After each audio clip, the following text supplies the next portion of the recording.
국민 라디오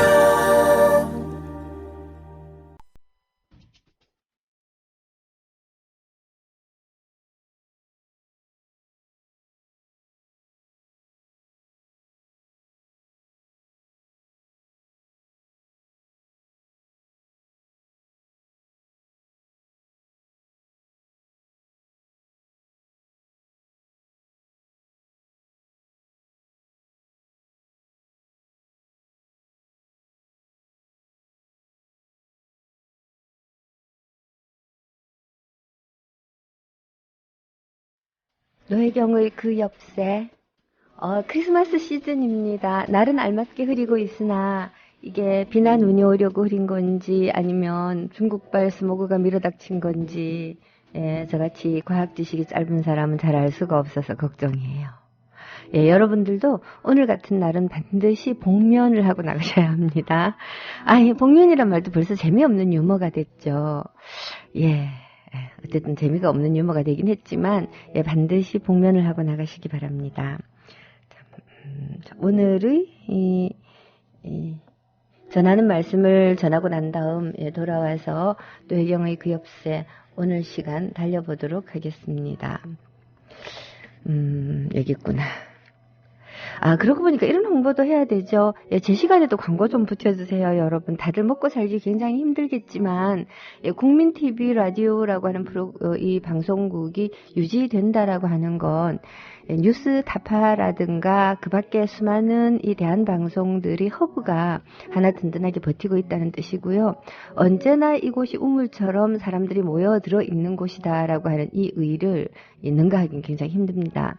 따라서 국민 TV 라디오가 지속한다는 거는 2016년 그리고 2017년을 향하여 나아가는 우리의 도정에 굉장히 중요한 말의 산실이 있다는 뜻이 되겠죠. 살려놔 줄 수 있도록 다 같이 애를 써봅시다. 흐린 날로 시작을 해서 광고 좀 하십시다 라는 말로 끝을 맺었는데요. 우리 국민 TV 라디오 조합원의 수가 여러분들도 아시다시피 아직 3만 명을 돌파하지 못하고 있습니다. 27,084명 실시간 집계 수치가 아니라고 하니까 지금쯤 27,000명 이하로 올라갔을지 아니면 이 숫자가 28,000명으로 올라갔을지 알 수는 없지만 27,000명의 사람들이 우리의 실력을 전부다라고 하는 건 너무 슬픈 이야기죠.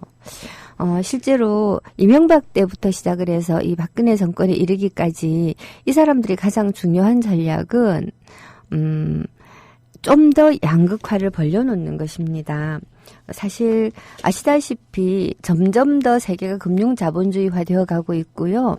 이 물질적 풍요라고 하는 것은 이제는 대부분의 사람들에게 더 이상 필요하지 않은 것이 되고 있습니다. 생필품들에 대한 수요는 여전히 있지만 예를 들어서 스마트폰 하나만 보더라도요.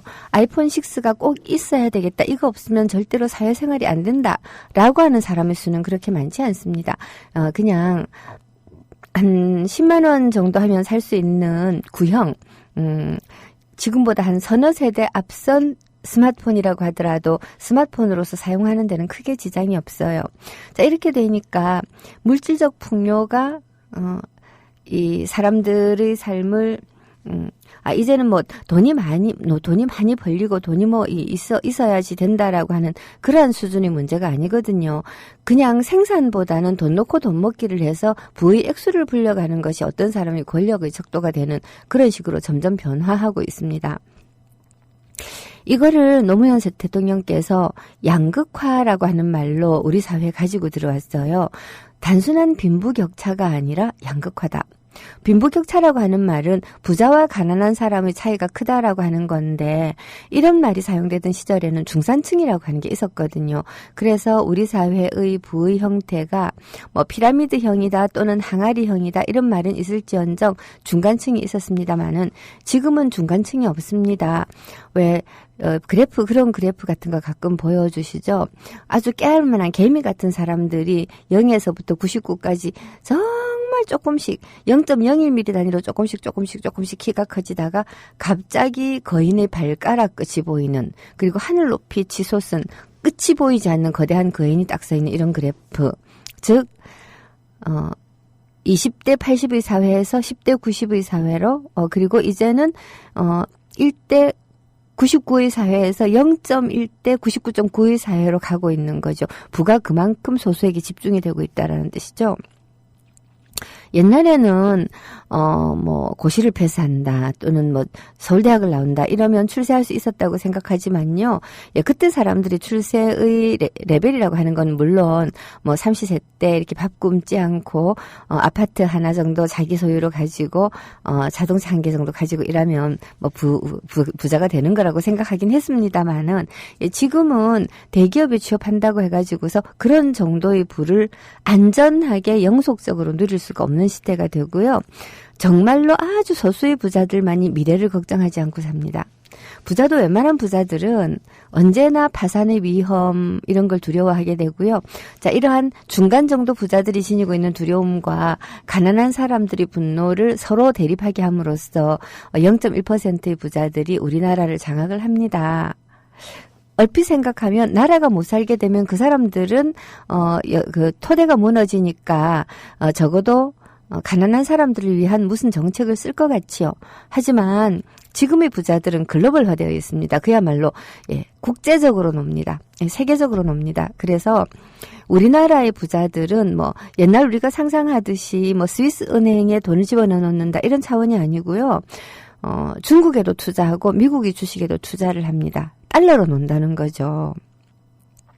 이렇기 때문에 나라의 규모가 허술해지고 그리고 토대가 약해지고 국가가 점점 추락을 하고 하더라도 국제 신인도 장사를 통해 가지고 여전히 투자 가치가 있는 주식들을 가지고 놉니다.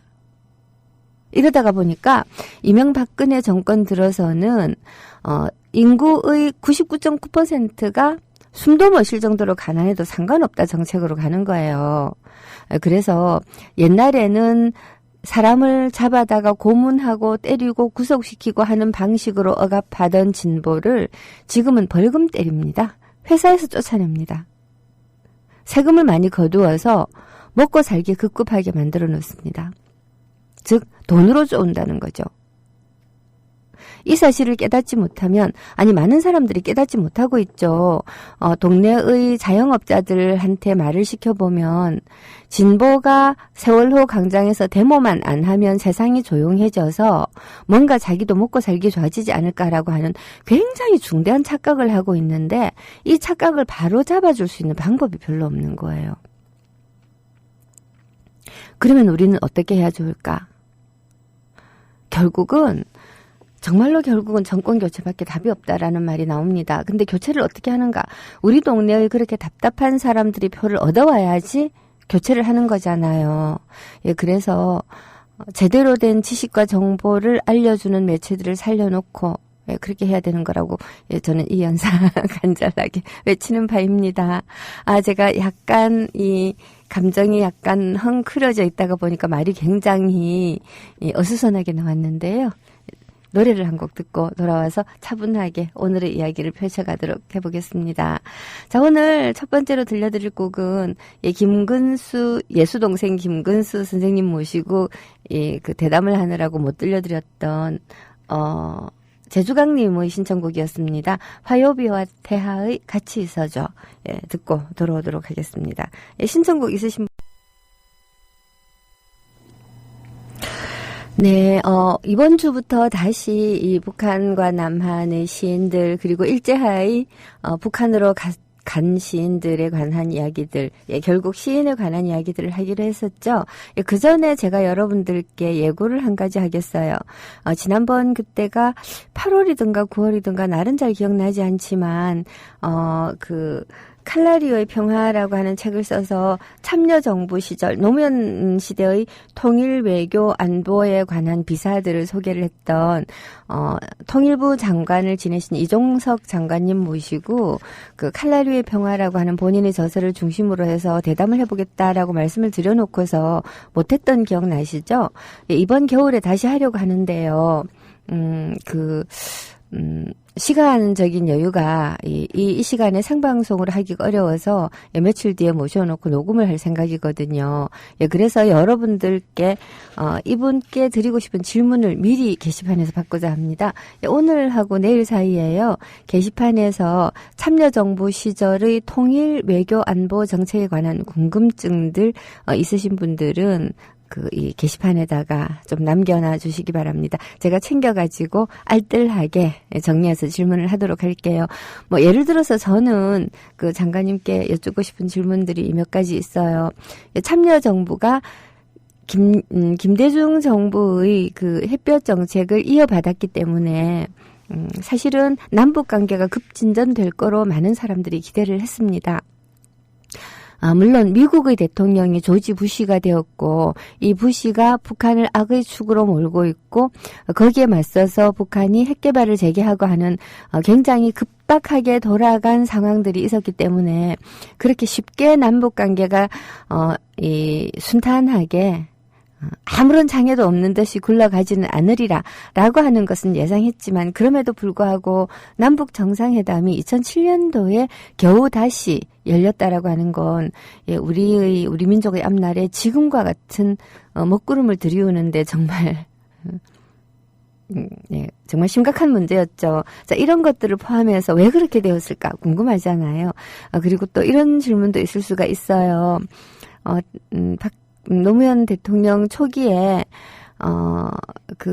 경협 자금입니까? 갑자기 왜 용어가 생각이 안 나죠?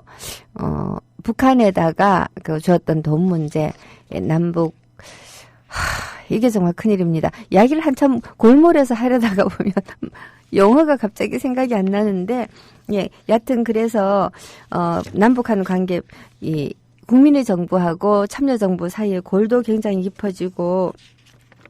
남북 관계도 굉장히 먹구름이 들이웠는데 그게 정말 왜 그렇게 되었을까? 어쩌다가 그런 일들이 벌어졌을까? 이런 문제들, 그런 게 굉장히 이 대북 송금 문제죠. 이제 이름이 기억났습니다. 대북 송금 문제가 불거져서 굉장히 어두웠는데 어쩌다가 그런 일이 벌어졌을까? 자, 이런 것들 등등이 저로서는 참 궁금한 부분이에요. 물론 파병 문제도 궁금하죠. 여하튼 노무현 대통령 시기에는 대한민국이 전 세계적으로 외교적 위상이 가장 높았던 시기인 만큼 이 국가 안보와 외교에 관련된 문제들도 되게 많았던 시기였다고 기억하니까요.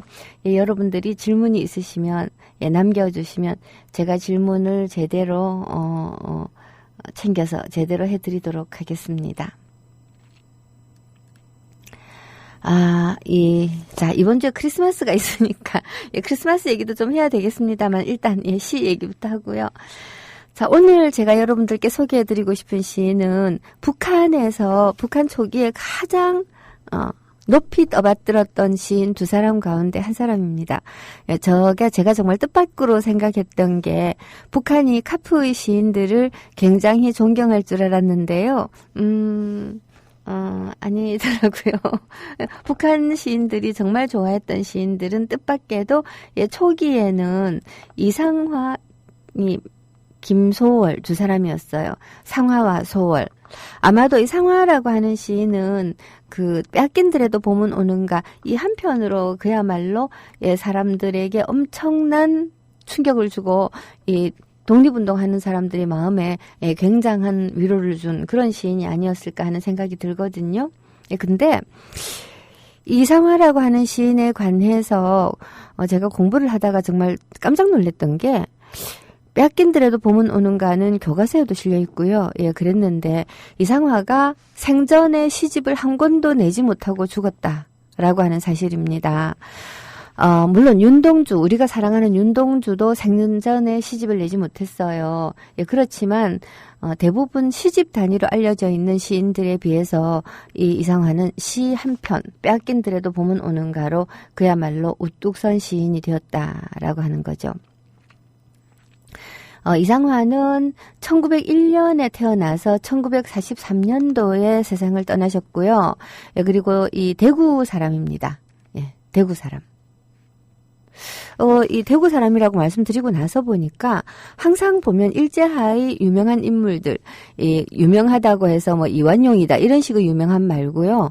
우리가 일제 시기의 문인이라든가 또는 지식인이라든가 독립운동가라든가 이런 분들을 이야기를 하다가 보면 의외로 대구 분들 내지는 안동 분들, 이 대구 경북 지역 분들이 굉장히 많다라는 걸 아실 수가 있을 거예요.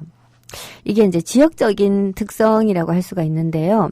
대구 사람들과 그리고 일본 유학생들 가운데 많았던 사람들이 이 대구 경북 사람들 그리고 진주 사람들이 꽤 많았는데 서로 다른 특성이 있습니다. 일본으로 유학 간 우리의 청년들은 원래 일본으로 유학을 보낸 가족들이 취지와는 달리 돌아와가지고서 일제히 관리가 된다든가 하는 이런 출세가도를 달리는 사람들도 물론 많았겠지만, 가족들의 여망과는 달리 독립운동가가 되어서 돌아오는 경우가 참 많았어요. 독립운동가가 되고, 또 사회주의자, 공산주의자가 되어서 돌아오죠. 외국에 나가면 애국자가 된다라고 하는 속설이 있는데 이 일제 시대에도 그런 말이 통용되었었던 것 같습니다.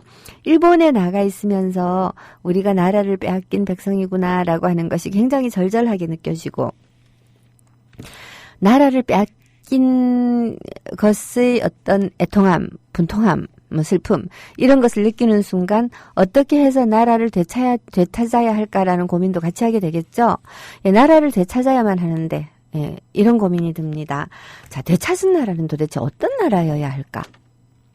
우리가 지금 정권을 바꿔야 한다라고 하는 얘기를 굉장히 많이 하긴 하지만 이 정권을 바꾸는 문제가 제대로 진행되지 않고 있는 이유 가운데 가장 큰 이유는 바꿔서 어떤 나라를 만들고 싶으냐에 대한 우리의 합의가 없기 때문이라는 생각이 듭니다. 예를 들어 정권 바꾸는 것만이 문제라면 새누리당으로도 정권 바꿀 수 있어요. 우리가 김대중 대통령 이후의 정부를 국민의 정부 2탄이라고 부르지 않고 참여정부라고 부르잖아요. 대통령이 바뀌었기 때문에 정권이 바뀌는 거죠. 그래서 박근혜를 2년만 우리가 더 견디고 다음번 정권이 예를 들어 유승민이 된다. 예를 들어서 원희룡이 된다. 예를 들어서 또 누구냐 남경필이 된다. 다 그렇게 마음에 들지는 않지만 김무성이 되는 것도 좀 끔찍하긴 하지만 어쨌든 박근혜는 아니잖아요. 그래서 정권을 바꾸는 것이 우리의 목적이 아니라 적어도 새누리당이 아닌 다른 정치적 목표를 지니고 있는 그런 정권이 들어섰으면 좋겠다라고 바라기 때문에 우리가 정권 교체라는 말을 하죠. 물론 노무현 대통령과 김대중 대통령은 정권 교체가 아니라 정권의 재창출이기는 합니다만은 그래도 우리가 정말 끔찍하게 느끼는 것은 박근혜잖아요. 자, 그렇다면 박근혜와 다른 종류의 정치를 하는 그런 정권이었으면 좋겠다라고 우리가 기대를 한다면 그 다르다는 것의 내용은 과연 뭘까요? 박근혜와 다른 정치는 어떤 걸까요? 여기에 대한 정치적 합의가 없이 정당들이 서로 줄서기식으로 이렇게 갈라져서 나가고 세겨루기식으로 떨어져 나가고 하면 결국은 무엇이냐? 이게 따지고 보면 그 총선 때 그 자기 계파 사람들을 좀 더 많이 공천하기 위한 지분 확보를 위한 쪼개기밖에 더 됩니까? 그냥 같은 당 안에 있으면 몰살당할 것 같아 보이니까 공천에서 탈락할 만한 사람들이 미리 떨어져 나가가지고선 당을 하나 만든 다음에 후보 단일화를 하지 않으면 몽땅 몰살하니까 당대당 통합을 한다. 또는 지분 협상을 해서 후보 단일화를 한다. 자, 이런 식으로 하게 되면 공천에 탈락할 것 같았던 사람들 20명 가운데 10명은 구제가 되겠죠. 제가 이 안철수를 따라 나간 사람들과 안철수 신당을 폄하하겠다는 뜻은 아니고 이치상 그렇게 보이기 딱 십상이고 또 그런 면모도 분명히 있다라는 것이죠. 자, 이 얘기는 지금 현재의 다양한 정당들이 정권 교체를 하기 위한 이유, 정권 교체를 해야 한다는 건 국민적 당위인데요. 국민들이 왜 정권 교체를 해야 된다라고 생각하는가에 대한 이유, 즉 못 살겠으니까 왜 못 살겠느냐, 그 원인을 진단하고 이 원인들을 해소할 수 있는 방향으로 정책을 수립해내고 그렇게 밀고 갈 수 있는 능력을 보여주고 이런 것들에 대해서 지금 아무런 그 이야기가 없습니다. 그냥 여론상 인기 있는 사람들 몇몇 사람을 구심으로 해가지고 나를 따르라 이래가지고 선거에 나가겠다라는 것처럼 보이니까 사람들이 굉장히 불안하고 답답하고 걱정이 되는 건데요. 일제시대 때도 지금과 같은 정도의 고민은 아니었을 겁니다. 훨씬 더 심각한 고민이었겠죠. 정말 죽을 듯이 수탈하고 정말 국민을 하나도 돌보지 않던 대한제국이 망했다라고 하는 거는 사람들이 마음속으로 좋았을 수 있어요. 하지만 그랬을 때도 사람들은 의병을 일으켜서 미친 듯이 싸웠어요. 왜냐? 적어도 같은 동포, 같은 동족의 수탈에는 대항해서 싸울 수 있으나 강한 총칼을 앞세우고 밀어닥치는 일제에 대해서는 흡사 짐승의 무리가 습격한 것처럼 말이 안 통하잖아요. 일단 말이 안 통하는데 거기다 대놓고 무슨 항의를 해요? 모르죠. 지금도 새누리당 사람들하고는 말이 안 통해서 말을 못하겠어. 뭔 말을 못하겠어. 같은 소리를 내고 같은 단어를 사용하긴 하는데 저 사람들이 사람의 말을 하는지 짐승의 말을 하는지 구분이 안 돼. 이렇게 생각하는 사람들도 물론 있을 수 있습니다만은 제가 얘기하는 건 문자 그대로 말이 안 통하는 거죠. 자, 일본 낭인들이 밀고 들어와가지고 동양척식회사를 통해서 내 땅을 뺏어갔어요. 그래서 항의를 하러 갔어요, 주재소에. 근데 일본 놈들이 들어차고 앉아가지고선 내가 막 뭐라고 항의를 하면 뭐라 카노 하고 일본 놈이 하는 말은 그래 하고 이러면 얼마나 분통 터집니까? 자, 그러니까 어떤 이유로든지 간에 내 나라는 되찾아야 되겠다고 생각하는데 도대체 내 나라가 어떤 나라냔 말이에요. 왜 일제하의 젊은이들이 독립운동을 하는 사람들이 그렇게 많이 공산주의자가 되었느냐? 내 나라라고 하는 것이 상을 보여주는 이념이 바로 그거였기 때문이죠. 노동자 농민이 주인이 되는 나라. 왕은 없고 모두가 평등하게 주권을 지니고 있는 민주국가. 이런 얘기를 하는 게 지금은 미국도 있고 영국도 있고 수많은 서구 자본주의, 서구 자유주의 국가들이 민주주의를 가장 멋진 형태로 꼽히온 사회민주주의 국가들이 되어 있습니다만은 일제시대 때 그때 당시에는 서구 국가들은 제국주의 국가였어요. 자, 그렇다면 훨씬 더 많은 숫자의 사람들, 인민들이 좀 더 주인답게 살아가는 국가는 사회주의 국가, 소련. 소련이 어떤 나라였는지 사람들이 그때 잘 몰랐던 거죠. 그리고 소련도 레닌주의 시절이 아니고 스탈린 시대에 접어들면서 우리가 알고 있는 전체주의 국가가 됐잖아요. 그러니까 1920년대에 아니면 1910년대에서 20년대 사이에 일본으로 유학을 간 젊은이들이 일본 제국주의는 우리의 적이기 때문에 우리의 국가 모델이 될 수가 없다. 대한제국은 나라를 잃었고 그리고 그때 당시의 임금들과 양반들을 생각해보면 이것 역시 끔찍한 존재들이다. 그렇다면 우리가 세울 나라의 모델은 무엇이냐? 사회주의가 될 수밖에 없었다라는 거죠.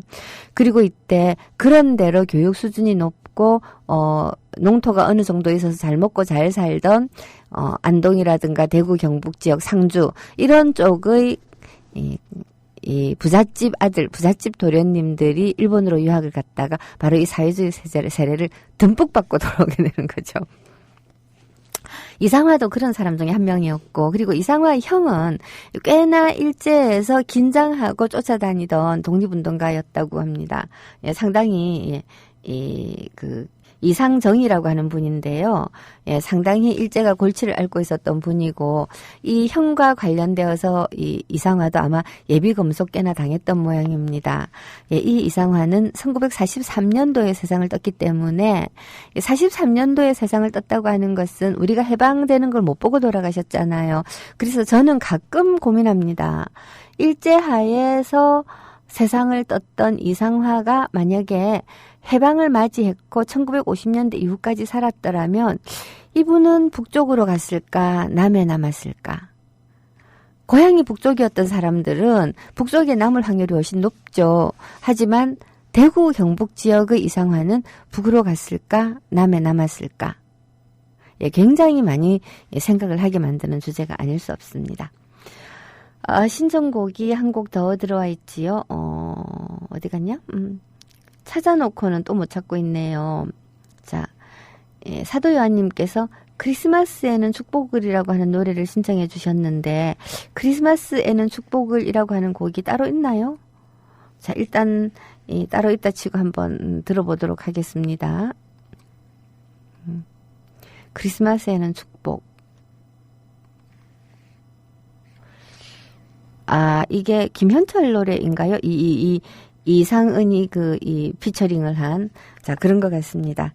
들려드리고 돌아오도록 하겠습니다.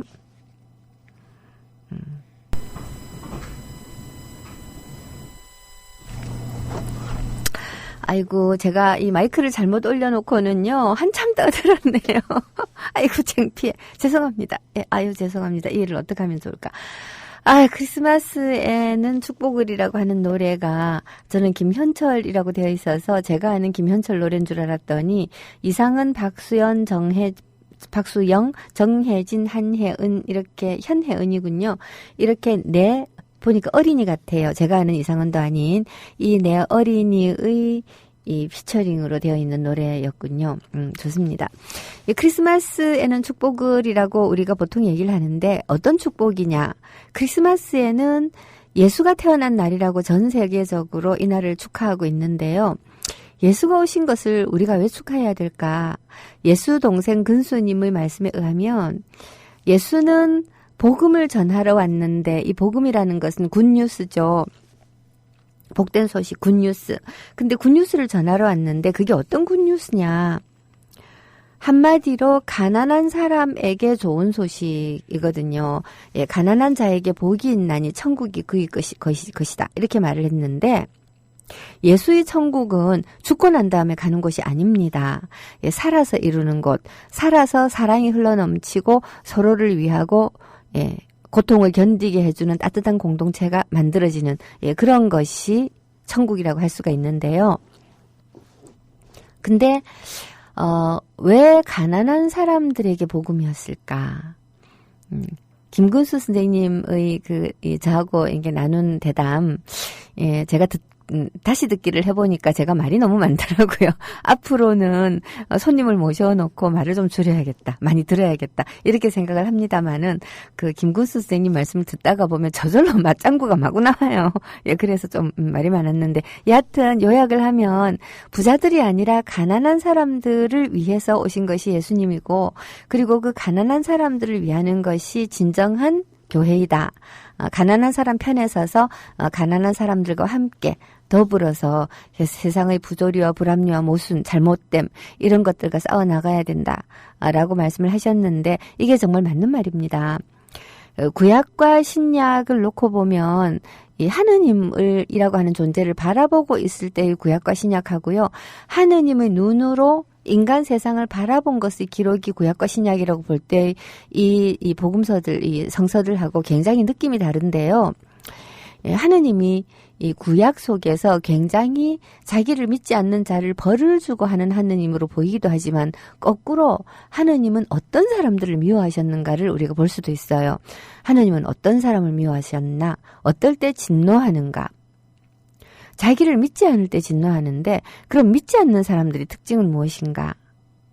맘몬이라고 하는 신을 믿죠. 하느님이 아니라. 근데 그 맘몬 신의 특징은 성서에도 형상으로 나타나는데 그게 금송아지거든요. 금송아지의 형상으로 맘몬이 나타납니다. 금송아지 맘몬. 지금의 언어로 바꾼다면 물신 숭배 또는 돈을 하느님처럼 모시는 거죠. 즉 부자는 절대로 하늘나라에 들어가지 못한다라고 예수가 말씀하시기도 했지만 구약의 하느님도 역시 물신 숭배하는 사람들을 저주하고 증오했습니다. 돈밖에 모르는 사람들, 내 주머니 속에 돈을 차곡차곡 챙기는 사람들, 탐욕스러운 사람들. 이런 사람들이 단순히 그의 탐욕 때문에만 미움받은 것은 아닙니다. 인간의 물질은 결국 유한하지요. 새로운 형태의 물질을 만들어가지고, 개발을 해가지고 그 물질을 많이 가지고 있는 것이 부자다라고 하면서 한없이 재화의 종류를 바꿔가면서 부자들의 이 부자됨을 계속해서 유지할 수는 있겠지만 그래도 결국은 자연계는 유한하죠. 이런 유한한 자원을 누군가가 더 많이 가지기 위해서는 누군가는 덜 가져야 되죠. 한없이 주시지 않았잖아요. 누군가가 내 곳간에 올해 땅에서 거두어들인 쌀의 90%를 차지하고 있다면 나머지 10%를 가지고 남은 인구가 다 배불리 먹고도 남을 정도가 되면 물론 좋겠지만 그렇게 안 되죠. 어떤 부자가 아무리 탐욕을 부려도 가질 수 있는 부의 한계가 있다면 큰 문제가 없겠습니다만은 한계가 없잖아요. 욕심이라고 하는 게. 그래서 구약의 신도 신약의 신도 부자들을 극도로 경계하고 심지어 구약의 하느님은 진노하시기까지 하셨고요. 더 재미있는 게 이런 게 있어요. 우리나라 사람들은 왜 성서에서 이런 내용은 안 읽어내는지 정말 모르겠는데, 그 신명기인가 레위기인가 하는 게 이 유대인들의 그 정치제도를 써놓은 그 성서잖아요. 신명기인가 보다. 근데 거기에 보면 굉장히 재미있는 제도가 있어요. 어떤 제도인가 하면 적어도 7년, 그러니까 해마다 그 사회 구조가 7년 정도가 되게 되면 희년이라고 해가지고요. 탕감을 해줘요. 빚을 탕감을 해줘야 돼요. 뭐 이렇게 돈을 못 갚아가지고서는 노예가 되었던 사람들은 집으로 돌려보내고요. 처음에 자기가 부모한테서 받거나 혹은 상속받은 거 말고 그 한 7년 정도 되어가지고서는 그 사이에 뭐 이렇게 좀 우열이 생겨나잖아요. 자, 이러면 이 사이에 내가 뺏어온 것들이 있으면 돌려줘야 되고 이런 제도가 있었고요. 7년째가 되면 땅을 놀게 한다는 제도군요. 제가 착각했습니다. 7년째가 되면 땅을 놀게 해줘야 돼요. 그러니까 적어도 한 6년 정도는 열심히 벌어서 저축을 했다가 한 해는 농사를 짓지 않고 먹고 살아야 되는 거죠. 땅을 쉬게 해줘야 되는 거죠. 왜냐하면 땅도 6년 동안 죽으라고 일을 했으니까 하루 정도는 하느님이 천지를 6일 만에 창조하시고 하루를 쉬었듯이 한 1년 정도는 놀게 해줘야 된다.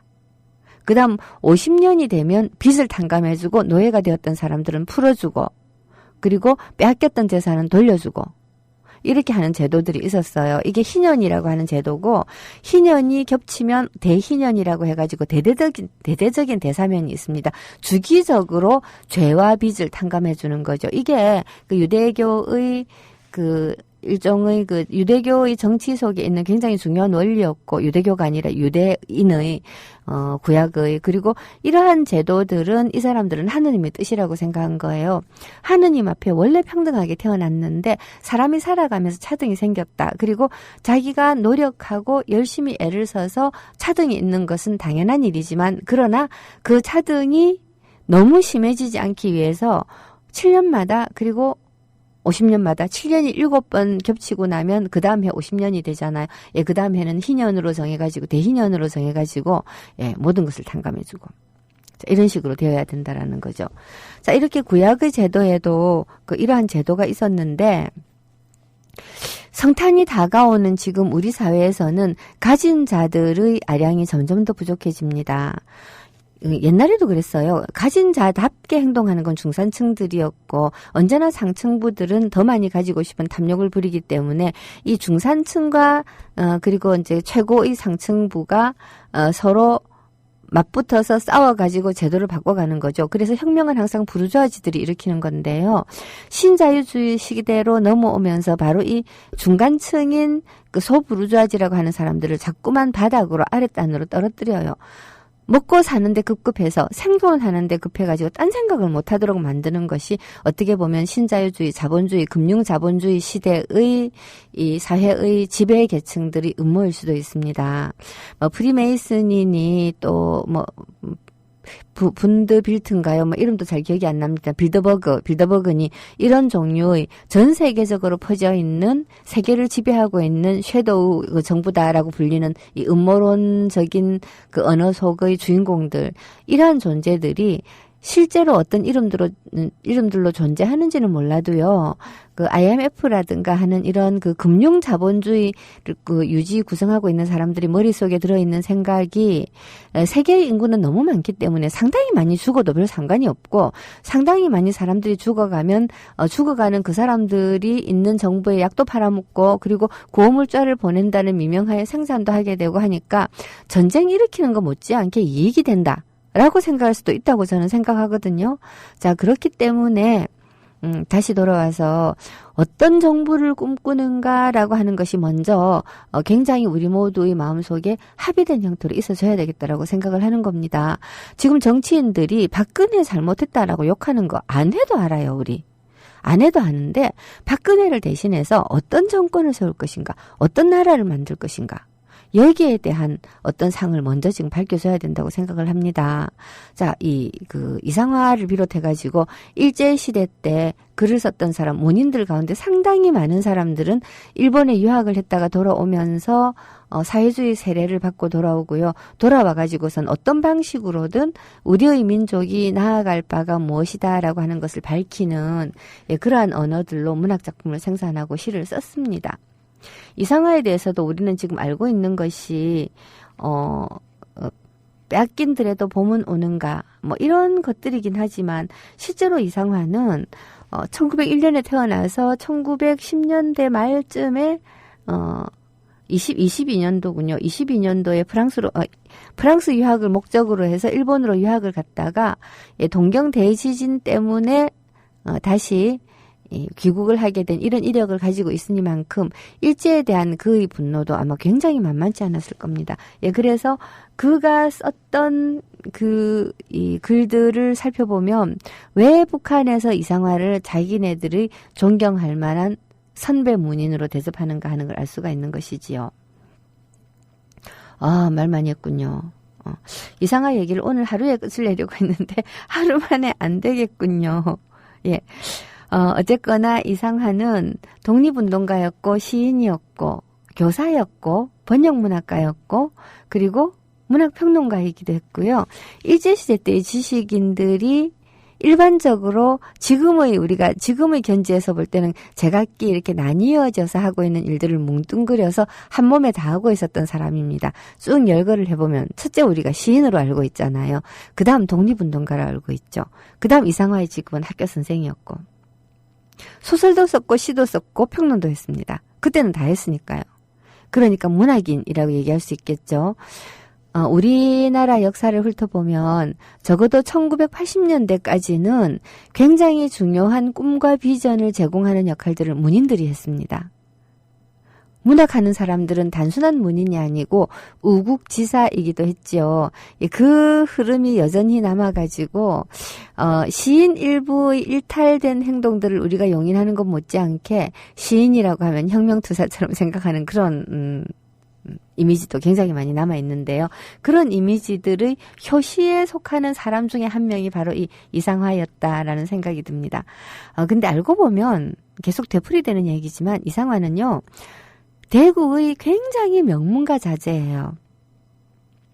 또 다루고 싶은 문인 가운데 이육사가 있는데 이육사는 조금 길게 제가 말씀을 드리겠습니다마는 이육사도 대구 안동 지역의 굉장히 명문가 집안의 아들이고요.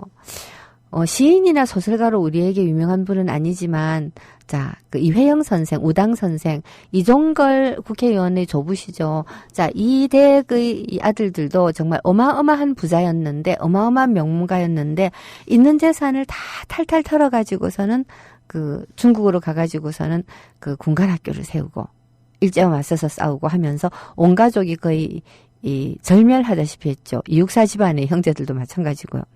이렇게 대구 경북 지방에 일제에 맞서서 운동을 했던 특히 사회주의 쪽으로 결국은 기울어진 그러한 사람들이 어마어마하게 많았다라고 하는 걸 우리가 굉장히 눈여겨서 볼 필요가 있습니다.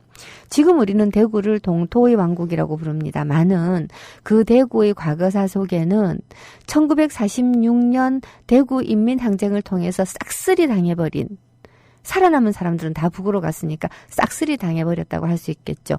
예, 조선의 모스크바라고 불렸던 그러한 과거가 있었다는 것. 그리고 그 과거 속에 이 이육사라고 하는 이 시인도, 그리고 그 시인의 형인 이상정이 있었다는 것.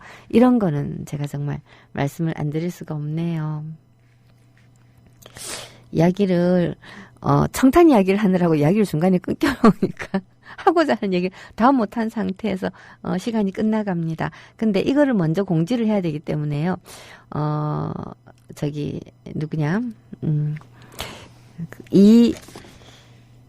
이상화 얘기를 하다가 보니까 이분의 이름이 빨리 안 튀어나옵니다. 이종석 전 통일부 장관, 참여정부 시절 장관님이셨죠. 통일부 장관님이셨고 그 앞에 NSC 사무처장을 했습니다. 국가안보회의 NSC, 이 NSC를 실제로 설계하고 책임을 맡았던 바로 그분, 즉 노무현 참여정부의 이 통일 전략의 초석을 다진 분이라고 할 수 있겠죠. 자, 이분을 모시고 그 참여정부 시대의 통일 외교 안보 정책에 관해서 얘기를 나눠볼 생각이거든요. 예, 근데 생방송하기가 어려워서 물론 생방송을 한다고 하더라도 솔직히 게시판에 있는 질문을 제가 반영하기 굉장히 쉽지 않더라고요. 그래서 미리 녹음을 할 예정이니까 미리 질문을 좀 받겠습니다. 지금 그 질문 쓰기가 어려우신 분들은 방송 끝나고 그 뇌경의 그 옆에 요 게시판에다가 좀 적어주시기 바랍니다. 그리고 제가 페이스북에다가도 공지를 할게요. 페이스북에다가도 이종석 장관 모시고 대담할 예정이니까 하고 싶은 질문, 정말 이거는 꼭 알아야 되겠다 싶은 질문이 있으면 남겨놓아 달라고 말씀을 드리겠습니다. 자, 말씀을 드리다가 보니까 시간이 어중간하게 남아서요. 그 신청곡 들려드리면서 마무리하도록 하겠습니다. 예, 달구지님 신청곡입니다. 송창식의 어디가 삐리노? 여기 있다. 송창식의 나그네 들려드리면서 오늘 방송은 마무리하도록 하겠습니다. 자, 여러분 내일 뵐게요. 내일은 이상한 못다한 얘기 조금 하고요. 그리고 역시 일제시대 때 죽었지만 제가 생각할 땐 이분도 만약에 살아 계셨으면 남을 택했을까 북을 택했을까 굉장히 궁금한 이육사 시인에 관해서 이육사의 사상과 관련해서 얘기를 좀 나누도록 하겠습니다. 나그네 들으면서 오늘 마치도록 합니다. 국민 라디오 지지하는 4가지 방법 아시나요? 다운로드하기, 별점 주기, 댓글 달기, 구독하기. 국민 라디오를 보다 많은 이들에게 전할 수 있는 가장 손쉬운 방법. 다운로드하기, 별점 주기, 댓글 달기, 구독하기. 잊지 마세요. 다운로드하기, 별점 주기, 댓글 달기, 구독하기.